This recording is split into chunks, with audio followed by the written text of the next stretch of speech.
Diane Foster ripped the $5 million check from Ethan Walker's hand and tore it in half in front of his 8-year-old daughter. "Men like you don't walk in here with this kind of money," she sneered, looking him up and down like something she'd scraped off her shoe. Then she called the police to report fraud. Ethan pulled Grace close and told Diane calmly that she had just made the most expensive mistake of her career. As security moved to drag him toward the door, Diane's boss walked in, saw the torn paper on the floor, and went pale. "Mr. Walker," he said. "Why? Before we get into it, if stories like this one hit home for you, go ahead and hit subscribe so you don't miss the next one." Now let's go back to where it all started. Ethan Walker had learned a long time ago that the world made up its mind about a man before he ever opened his mouth.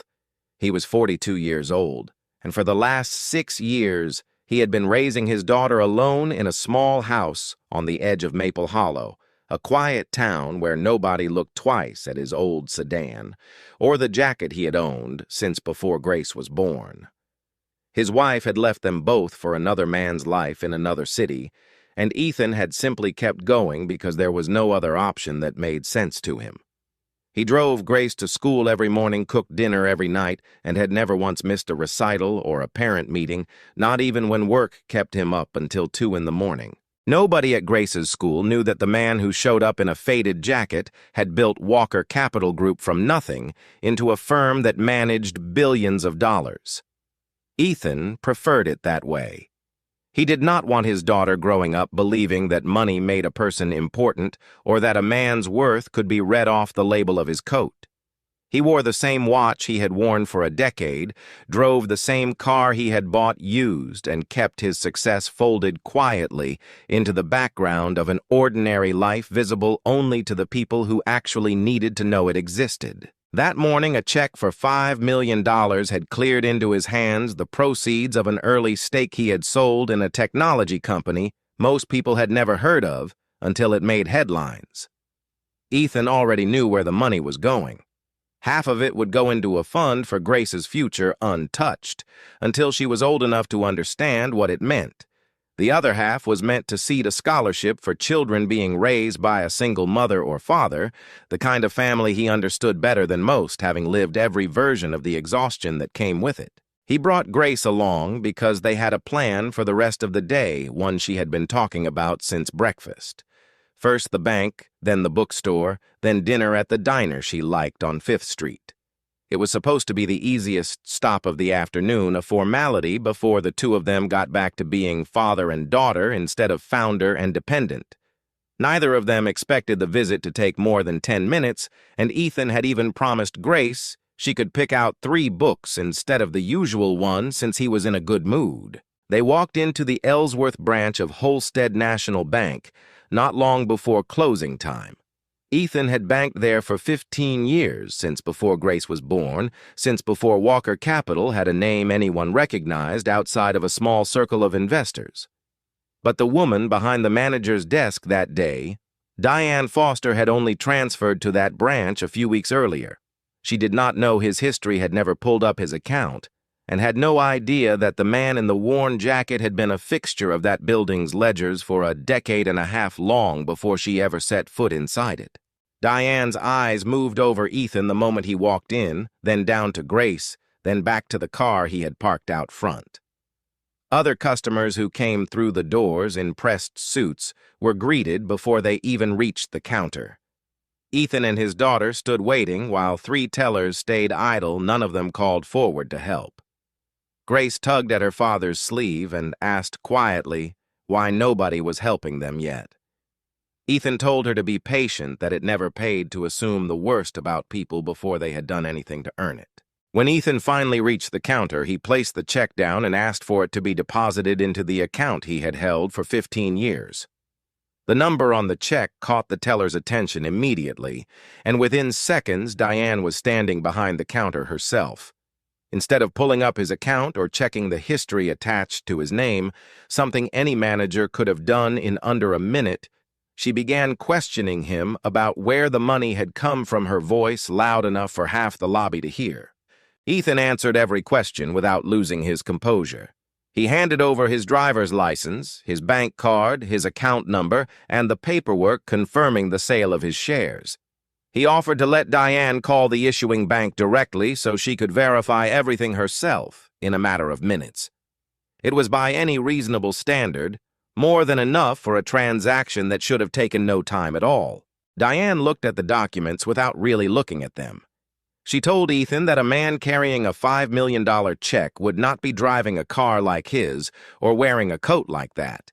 A young teller named Rachel Simmons offered to make the verification call herself, but Diane cut her off before she could reach for the phone, ordering her back to her own station in a tone that left no room for discussion. By then, several customers had noticed the tension building at the counter, and a few had already taken out their phones to record. One man said loud enough for Grace to hear that a man like Ethan might be using his own daughter to make a scam look more convincing. Nobody in the lobby spoke up against the comment. They simply kept their phones raised, waiting to see what would happen next. Grace's hand found her father's and gripped it tightly, her earlier confidence draining out of her all at once. Ethan kept his voice even and asked Diane one more time to make the call to the issuing bank before this went any further. His calm only seemed to provoke her. In front of the tellers, the security guard and every customer still filming Diane announced that the check was fraudulent, though she had not verified a single detail of it. Ethan reminded her evenly that she was handling a customer's legitimate assets and should think carefully about what she did next, hoping the warning would land before things went any further. Diane heard that reminder as a threat instead of a warning. She snatched the check off the counter, looked directly at Ethan, and told him that people like him did not walk in here with $5 million. Then she tore it in half, and then into smaller pieces, and let them fall to the floor at his feet in full view of his daughter. The lobby went silent. Grace bent down as if to gather the torn pieces, but Ethan stopped her gently, unwilling to let his daughter kneel on the floor to collect what someone had just used to humiliate him. He looked at Diane and told her without raising his voice that she had just made the most expensive mistake of her career. Diane called the police, telling the dispatcher that a man was using fraudulent documents threatening staff and refusing to leave the premises. She then ordered Dean Coleman, the branch's security guard, to escort Ethan out of the building. Dean hesitated for a moment before stepping forward, uncertain why he was being asked to remove a man who had done nothing but stand quietly at a counter, but a direct order from his manager left him little room to argue in front of a lobby full of witnesses. Grace looked up at her father as the guard approached, her eyes wide with a fear no 8-year-old should have had to carry into a bank on an ordinary afternoon. Ethan tightened his hand around hers, keeping his voice low so only she could hear him telling her that everything would be fine as long as she stayed close. Ethan understood the position he was in. He could resist and risk turning a bad situation into something dangerous with Grace standing beside him, or he could stay calm and wait for the truth to catch up to the moment. He chose not to fight the order, but he also refused to walk out the door before someone confirmed what he already knew to be true. He glanced down at the torn pieces of paper scattered across the tile remnants of a scholarship fund that had not even had the chance to exist yet, and felt something harden in his chest that had nothing to do with anger. It was closer to certainty. Somewhere in the last 10 minutes, this had stopped being about a $5 million check and started being about every assumption a room full of strangers had made about him before he ever said a word.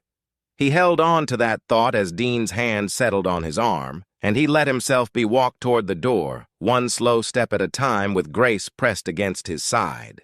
Dean's grip stayed light on Ethan's arm as they moved toward the glass doors, but Grace could not stop looking back at the torn pieces of the check still scattered across the floor.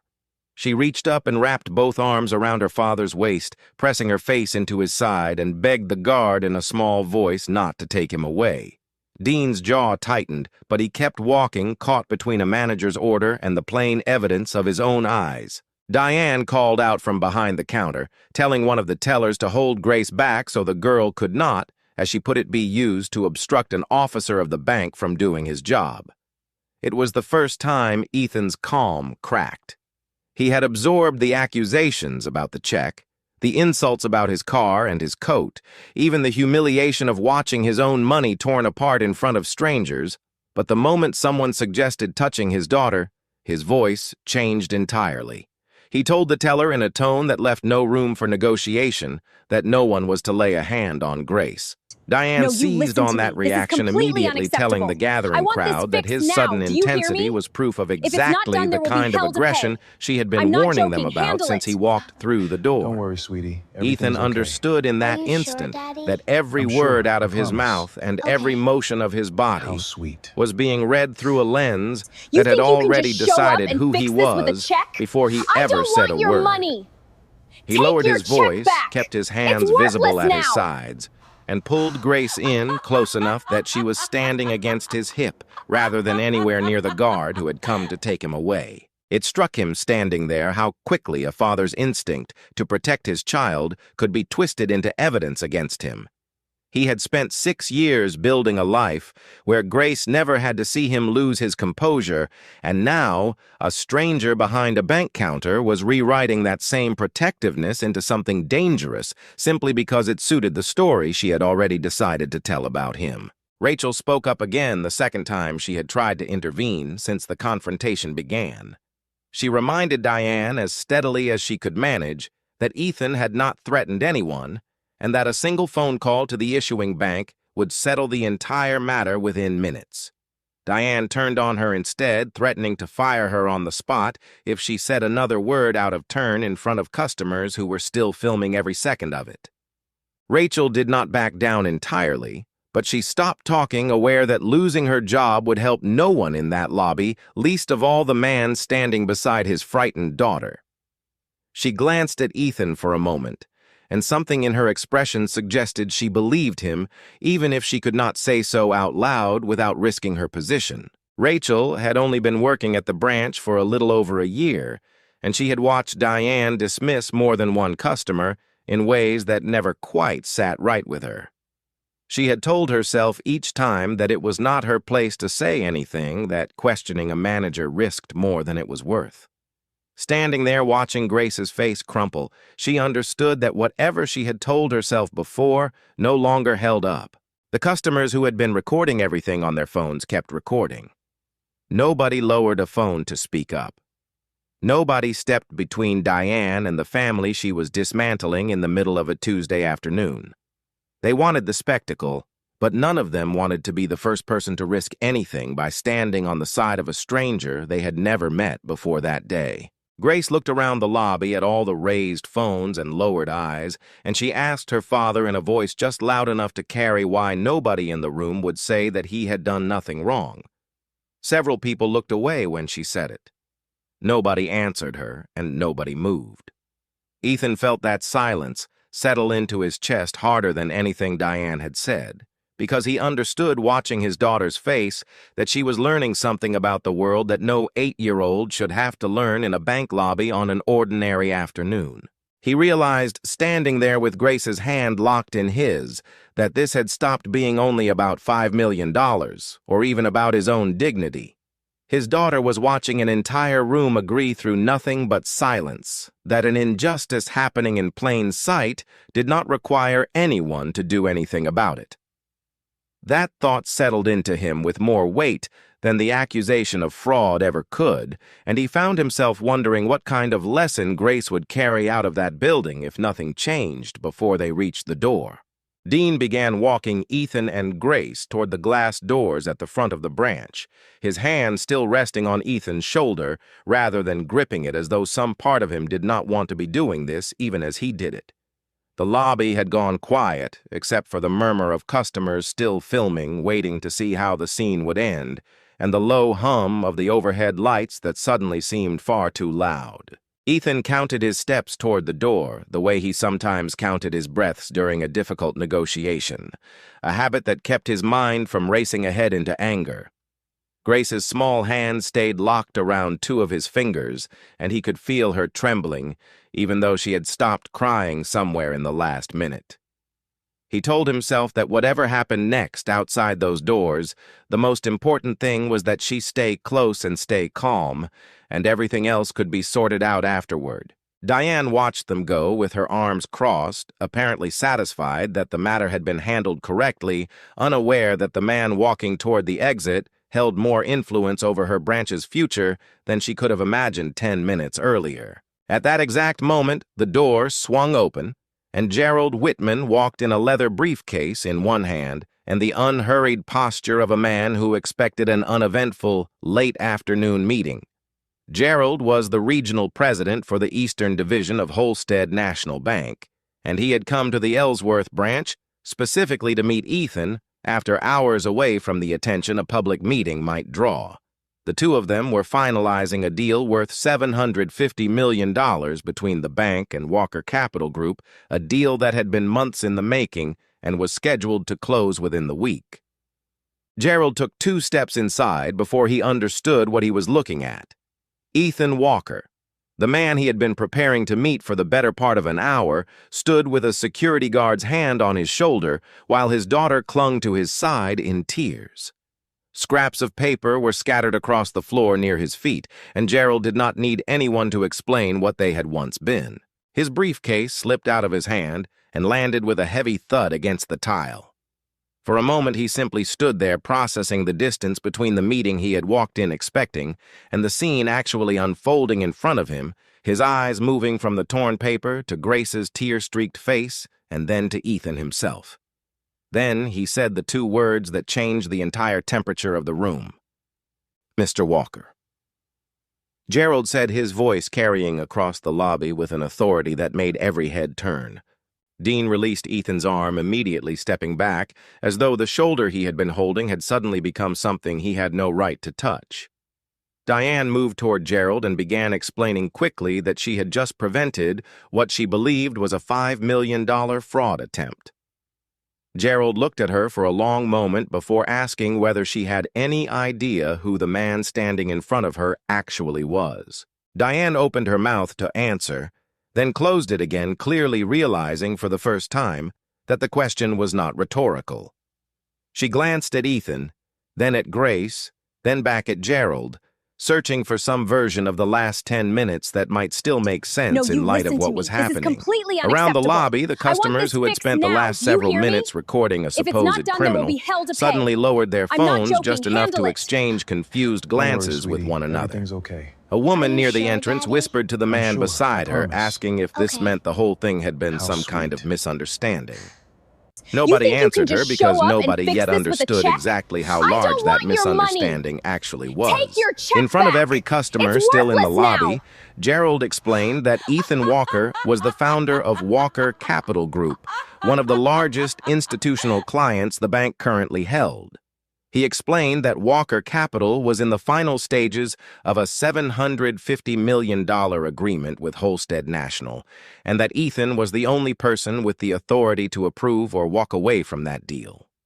The $5 million check, he added, was entirely legitimate. The issuing bank had sent confirmation early that same morning, a confirmation Diane had never once bothered to check, before deciding what she believed about the man standing at her counter. Gerald then turned to Grace, lowering himself to her eye level, and apologized to her directly for what had happened inside a bank that carried his name on its letterhead. It was a small gesture, but it was the first time since they had walked through the doors that anyone in the building had spoken to Grace as though her fear mattered, and she looked up at her father as if checking whether it was safe to believe him. 2 words had been enough to reverse everything. The customers who had been filming lowered their phones, though none of them deleted the footage sitting in their pockets. The tellers who had stood frozen behind the counter began exchanging uneasy glances, some of them suddenly finding reasons to look busy with paperwork instead of meeting anyone's eyes. Diane, for the first time since the confrontation began, had nothing immediate to say.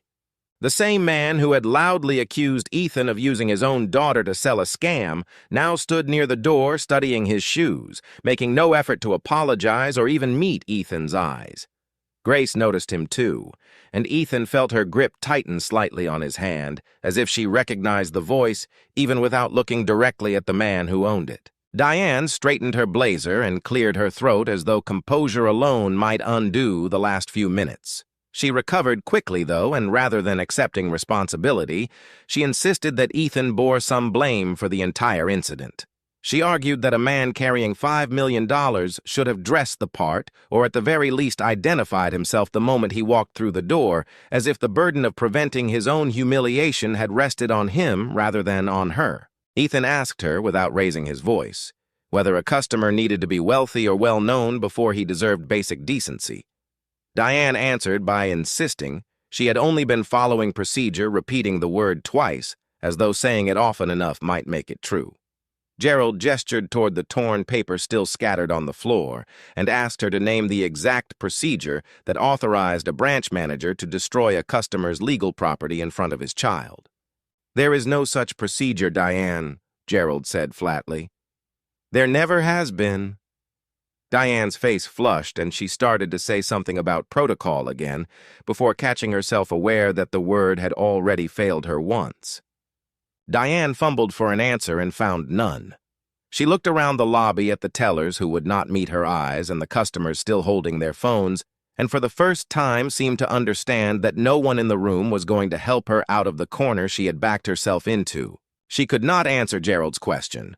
Instead, she pivoted again, this time blaming Ethan for bringing his daughter into the bank at all, suggesting that her presence had made the entire situation more emotional than it needed to be. That comment was the moment Ethan stopped extending her any benefit of the doubt whatsoever, and something in his expression made even Gerald take half a step back. Gerald ordered Diane to surrender her employee badge and her keys immediately, and instructed her not to touch her computer or her phone under any circumstances. Every file and every note attached to her station that day would be preserved for an internal investigation, he told her in front of everyone still standing in the lobby, his voice carrying the flat finality of a decision that would not be reversed by an apology. While attention remained fixed on Ethan and Gerald, Diane quietly slipped behind her terminal and attempted to delete an internal note she had added to Ethan's account only minutes earlier, one that described him as a threatening customer with a high risk of fraud. Her fingers moved quickly across the keyboard as though she believed the matter could still be cleaned up if she acted fast enough. Rachel noticed the movement out of the corner of her eye and crossed the lobby before Diane could finish placing a hand firmly over the keyboard and stopping the deletion mid-motion. She told Diane plainly that the note needed to stay exactly where it was, then turned to Gerald and informed him that the branch's security cameras had recorded the entire incident from multiple angles, including the moment Diane had torn the check apart in front of Grace. Diane's face went pale at the mention of the cameras, as though she had forgotten entirely that the whole exchange had been captured on film from the moment Ethan walked through the door. Gerald terminated Diane on the spot right there in the lobby, in front of the same customers who had watched her tear the check apart less than 10 minutes earlier.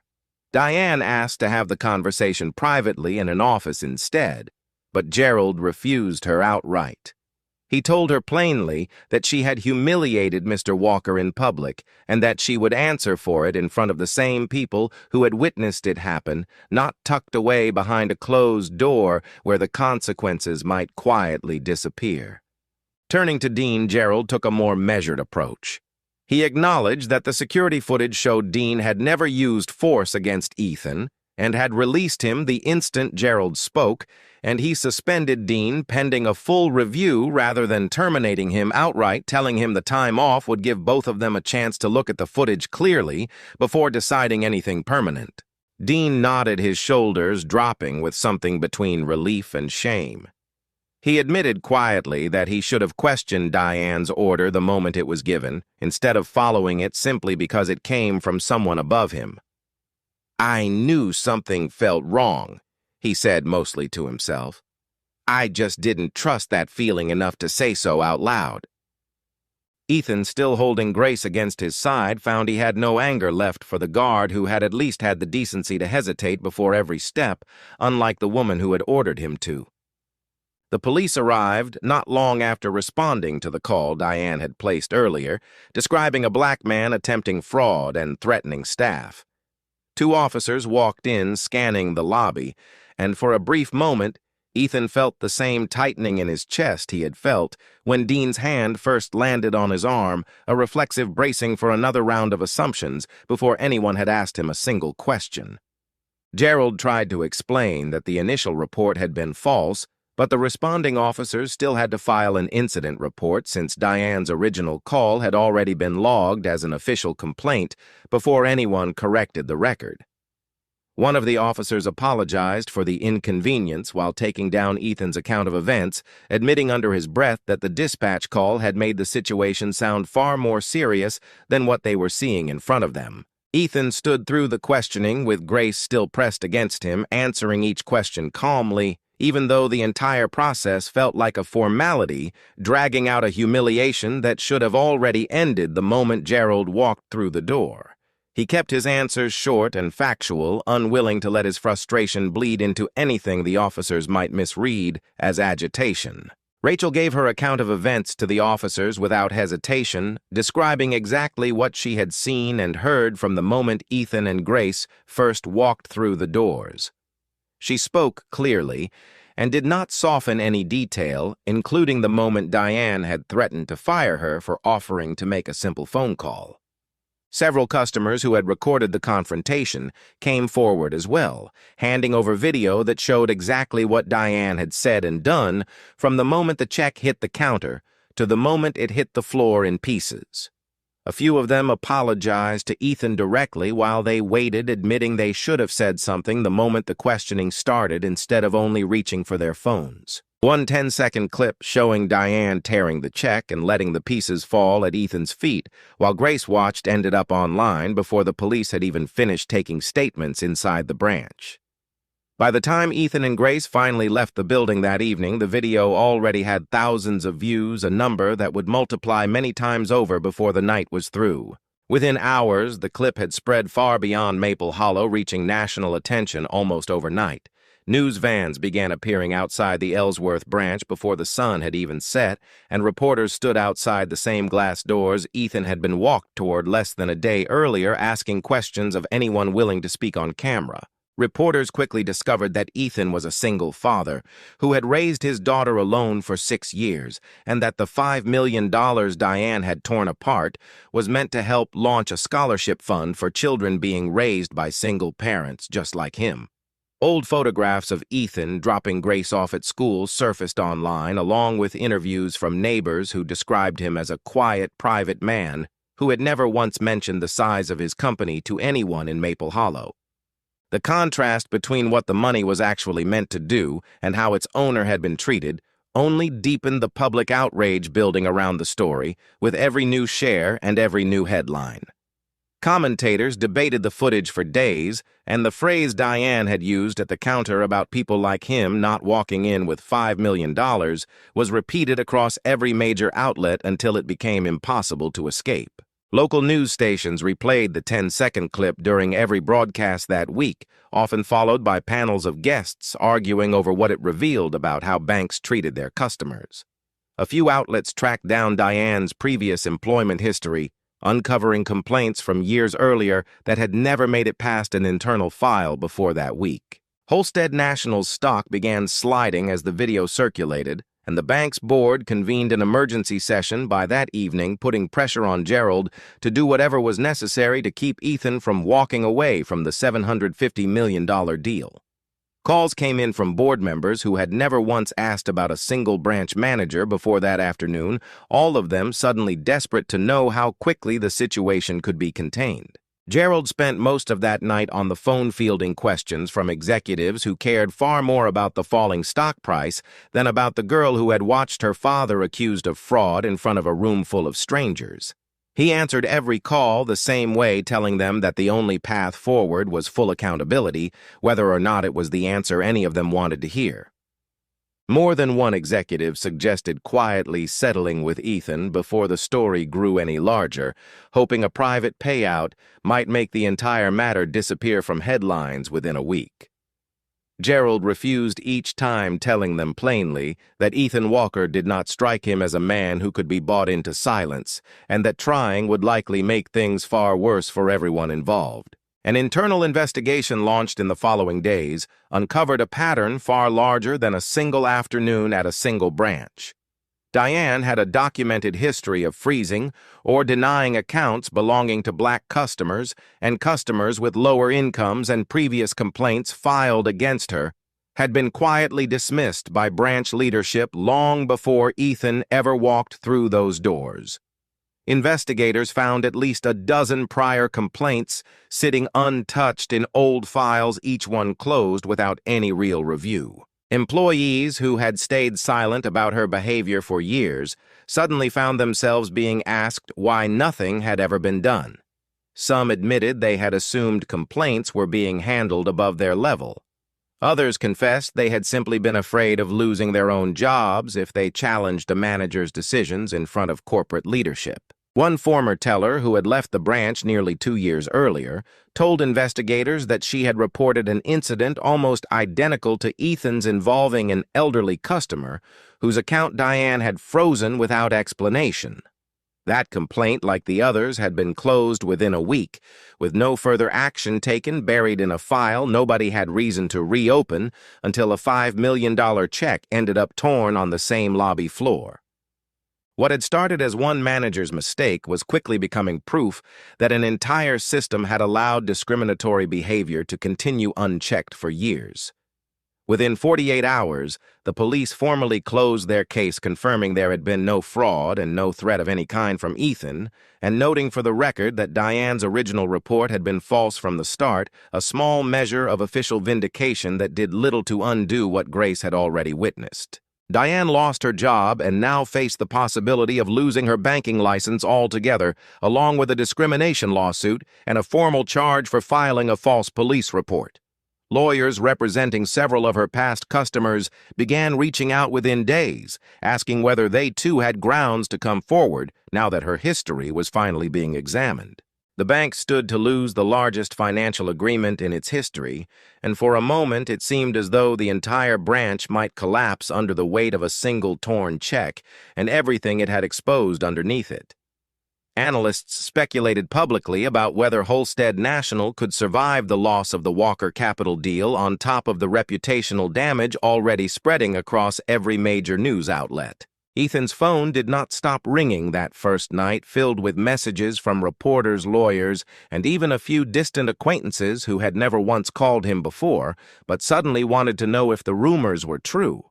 He let almost every call go to voicemail, choosing instead to sit with Grace and let the noise outside their small house in Maple Hollow stay exactly where it belonged, on the other side of a door he had no plans to open that evening. But the sharpest blow of all did not come from the board, the lawyers, or the reporters calling for comment. It came from Grace later that evening as she sat across from her father at their kitchen table, picking at a dinner neither of them had much appetite for. She looked up at him and asked whether anyone would have apologized at all if they had not found out he was rich. Ethan set down his fork and looked at his daughter for a long moment, searching for an answer that would not feel like a lie. He had no answer for her.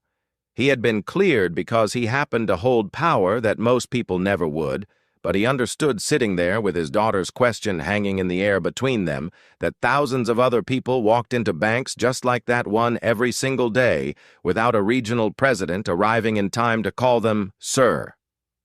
He thought about all the videos and headlines already circulating his name, all the strangers online arguing about what had happened to him, and realized that almost none of them were asking the question Grace had just asked at their own kitchen table. Everyone wanted to talk about the check.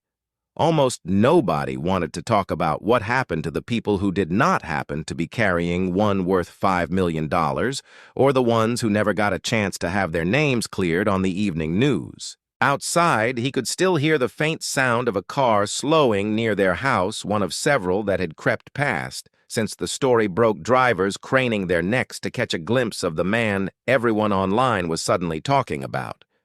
Ethan pulled the curtain shut and turned his attention back to his daughter, the only audience that had ever mattered to him in the first place. For the first time since the check had been torn in half, His own vindication felt entirely hollow to him, and he sat with that feeling long after Grace had gone quiet, staring at the last uneaten pieces of food on her plate. He reached over and squeezed her hand, unable to give her the honest answer she deserved, and unable to stop thinking about what he might do instead. The lawyers arrived at Ethan's house 3 days later, dressed in suits that looked out of place against the modest porch and the sedan parked in the driveway. They came with an offer already prepared, one that included a financial settlement, a public apology from the bank, and the termination of several employees, all in exchange for one simple condition. Ethan would sign the $750 million agreement as planned and say nothing further about what had happened inside the Ellsworth branch. They laid the paperwork out across his kitchen table, the same table where Grace had asked her question 3 nights earlier, and walked him through the numbers as though the size of the settlement alone might be enough to settle the matter. Ethan let them finish, before he said anything at all, watching Grace do her homework quietly in the next room, while grown men discussed how to make a public humiliation disappear from the news cycle. Ethan listened to the entire proposal without interrupting, aware that a single signature from him could still cost Holstead National hundreds of millions of dollars and end more than one career at the top of the company. Part of him wanted to walk away entirely, to take Grace somewhere far from cameras and reporters and never set foot inside another Holstead branch for the rest of his life. He thought about Grace's question from that first night, the one that had followed him into every quiet moment since. If nobody had known he was rich, would anyone have apologized at all? He understood that punishing Diane and pressuring the bank into a public statement would satisfy his own anger, but it would do nothing for the next person who walked into a bank without a regional president waiting nearby to vouch for them. He also thought about the customers who had stood in that lobby with their phones raised, recording everything and saying nothing, and about how easily an entire room had agreed through silence to let an injustice happen in front of them. Punishing one manager would not change that kind of silence. Only something built to outlast the headlines might have a chance. He thought, too, about Dean's admission that he had known something felt wrong and had not trusted himself enough to act on it, and about how many other employees across the country probably carried that same quiet doubt without ever being given permission to speak it out loud. If the bank walked away from this moment having only fired one manager, nothing underneath her would have actually changed. The challenge in front of him was no longer proving that a $5 million check was real. It was proving that power once handed to someone who had felt its absence could be used to protect the people who never got the chance to hold any of it themselves. Ethan told the lawyers he would keep the deal on the table, but he refused the personal settlement outright, telling them he had no interest in being paid to stay quiet. Instead, he laid out a list of conditions that had nothing to do with his own bank account and everything to do with what happened the next time someone without his last name walked through those doors. Every branch would undergo an independent audit for discriminatory conduct conducted by outside investigators rather than the bank's own compliance office. Any decision to freeze or deny a customer's account would require approval from a second manager before it could take effect.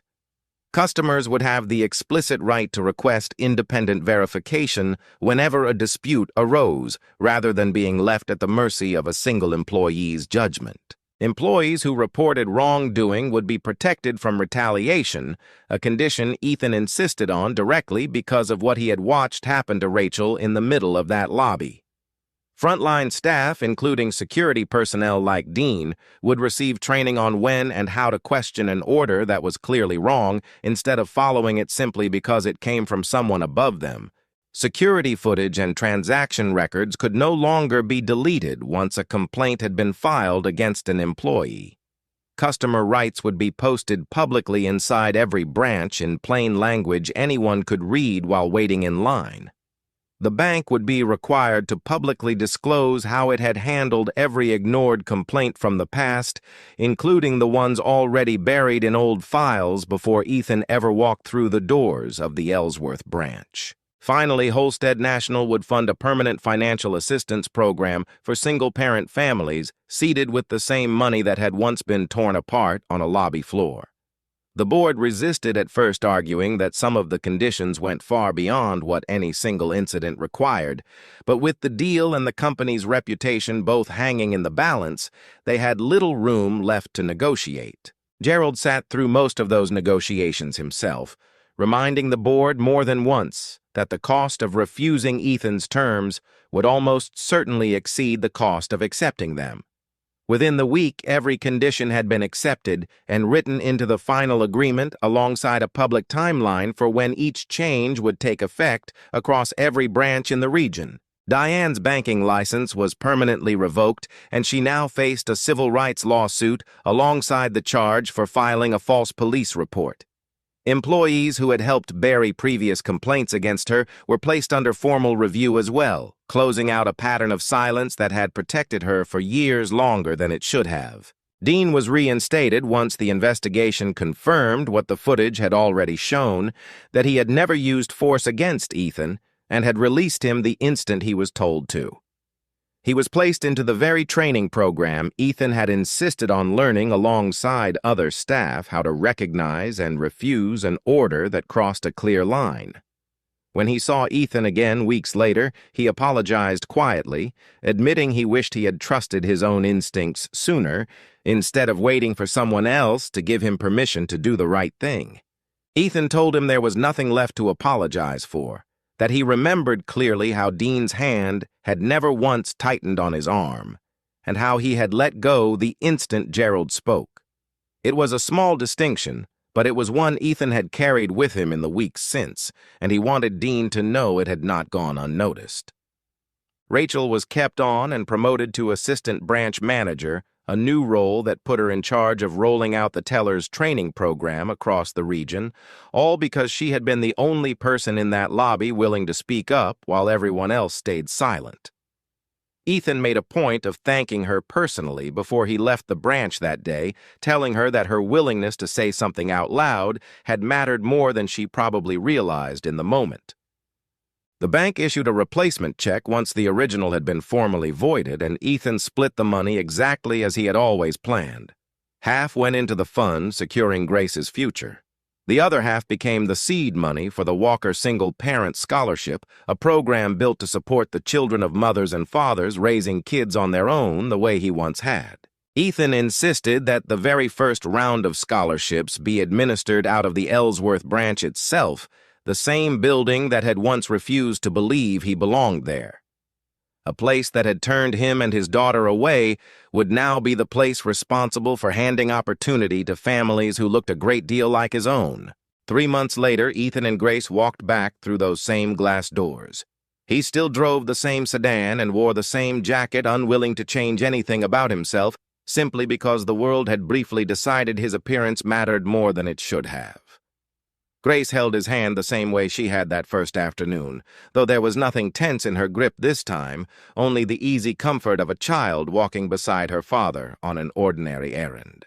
The bank, however, looked different in ways that went beyond fresh paint or new signage. An employee greeted them the moment they stepped inside, asking how she could help before either of them had said a word.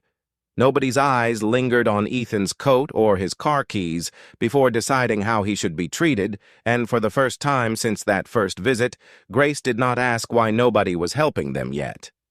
A new placard stood near the entrance listing every customer's rights in plain language, along with a number for an independent complaint line that had nothing to do with the branch itself.